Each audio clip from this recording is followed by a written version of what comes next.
Halo semuanya, selamat datang di channel Dunia Fotografi. Pada kesempatan awal ini, mungkin saya akan perkenalan diri dulu ya. Perkenalkan semuanya, nama saya Fauzan. Saya sekarang sekolah di Fakultas Desain Komunikasi Visual yang bertepatan di Universitas Widyatama Bandung. Nah, berhubung saya anak DKV nih, saya di sini akan sharing ke kalian semua apa-apa aja sih yang dipelajari di dalam DKV ini gitu kan ya. Nah, erat kaitannya di dalam kehidupan sehari-hari kita, mungkin barang-barang seperti meja, seperti kasur, seperti kursi, mesin cuci, pasti itu awal-awalnya diciptakan dalam bentuk desain dulu gitu kan ya.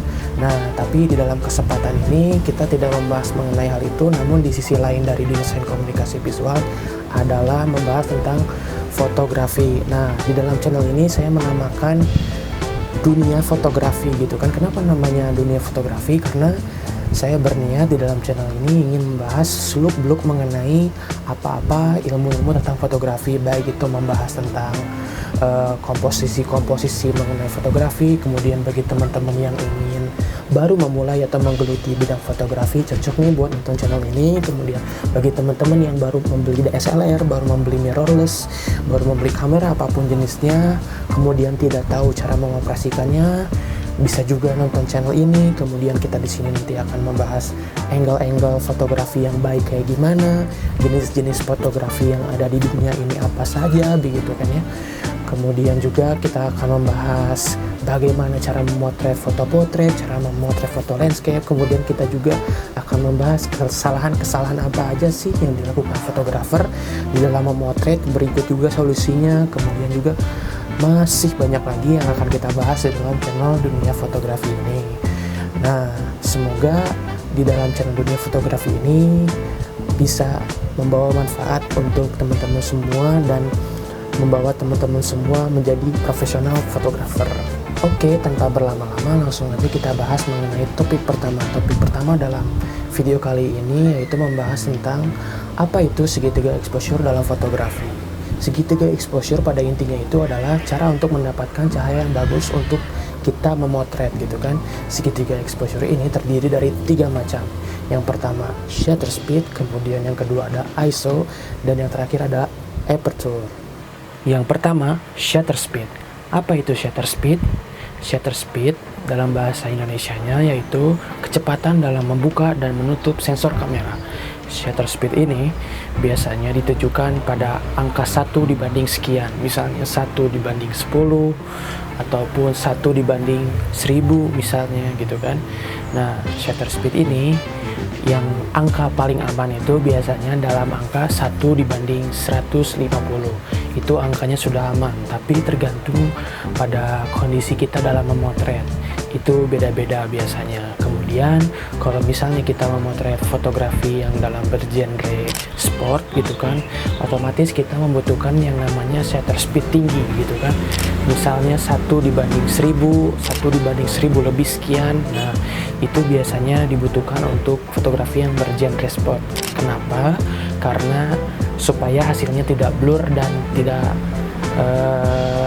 goyang gitu kan. Nah, dalam shutter speed ini kelemahannya pun ada.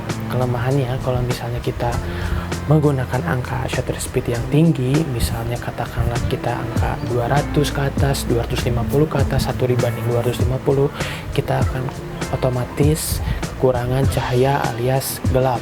Supaya cahaya yang kita dapatkan lebih pas, kita perlu yang namanya aperture. Nah, nyambung nih pada poin kedua yaitu aperture. Aperture ini dalam bahasa Indonesianya yaitu bukaan. Kemudian aperture ini biasanya ditujukan pada huruf dan angka F. Misalnya F 1, sekian gitu kan. Nah, misalnya kalau misalnya kita menggunakan lensa kit 1855 mm, itu biasanya angka minimal F-nya itu di angka 3,5 gitu. Tapi kalau misalnya kita coba zoom di lensa kit itu biasanya juga mentok di angka f6,5 ataupun f5,5. Nah, semakin angka yang kita dapatkan kecil, maka semakin terang juga hasil yang kita dapatkan. gitu. Jadi kalian bisa menginisiasikan kalau misalnya kalian menggunakan shutter speed di angka 1 dibanding 1000.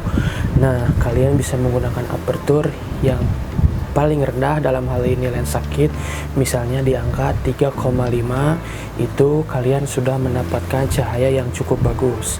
Nah, kalau misalnya kalian menggunakan lensa lain, dalam hal ini misalnya lensa fix, itu kalian akan lebih bagus juga karena kalian akan mendapatkan f yang paling kecil, misalnya f1,8.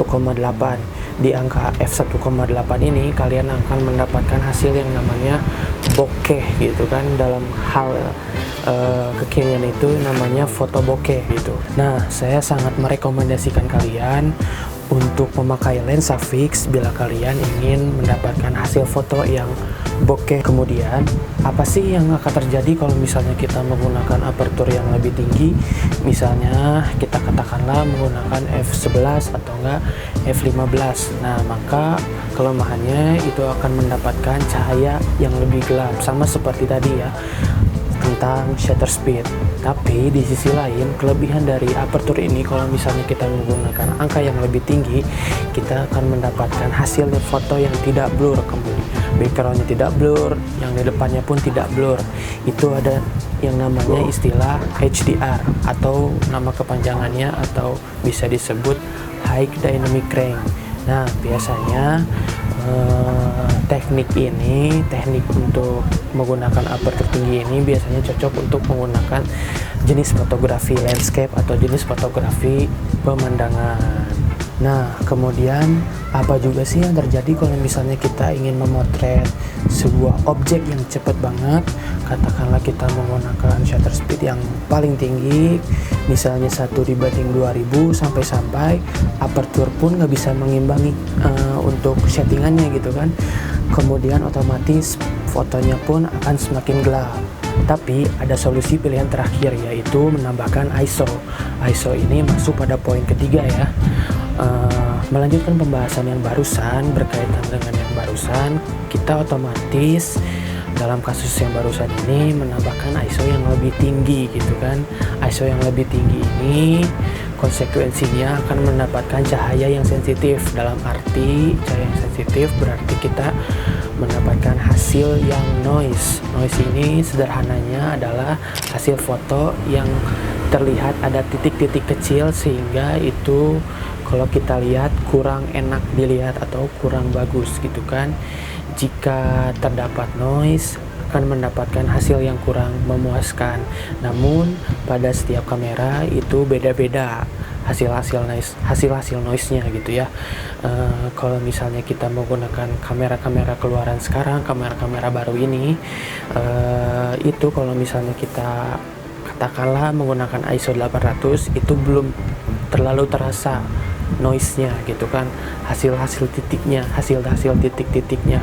Tapi kalau misalnya kita menggunakan kamera-kamera jadul, kita menggunakan ISO 400 saja, itu sudah mulai kerasa noise-nya. Jadi alangkah baiknya saya rekomendasikan menggunakan kamera-kamera yang keluaran sekarang, sehingga kalau misalnya kita menggunakan kamera-kamera keluaran sekarang, bila kita menggunakan ISO 800 pun itu mendapatkan noise yang tidak terlalu banyak atau masih dibilang jernih. Tapi highly rekomendasi banget kalau misalnya kita menggunakan ISO 100. Itu ISO yang paling top banget sih untuk menggunakan fotografi. Nah, makanya bagi saya ISO ini menjadi pilihan terakhir saat shutter speed dan aperture kekurangan cahaya pada saat kita memotret di lapangan atau dimanapun. Cuman sekali lagi saya ingatkan bahwa ketika kita menggunakan ISO yang lebih tinggi, itu akan mendapatkan hasil yang noise. Maka disarankan untuk menggunakan ISO yang lebih rendah agar hasil yang kita dapatkan menjadi hasil yang lebih jernih. Oke, segitu dulu sharing kali ini. Semoga kalian paham dengan apa yang saya jelaskan tadi. Jika kalian ada komentar, silahkan tulis di kolom komentar dan kita nanti diskusikan di kolom komentar. Saya Fauzan, and until next time, stay classy.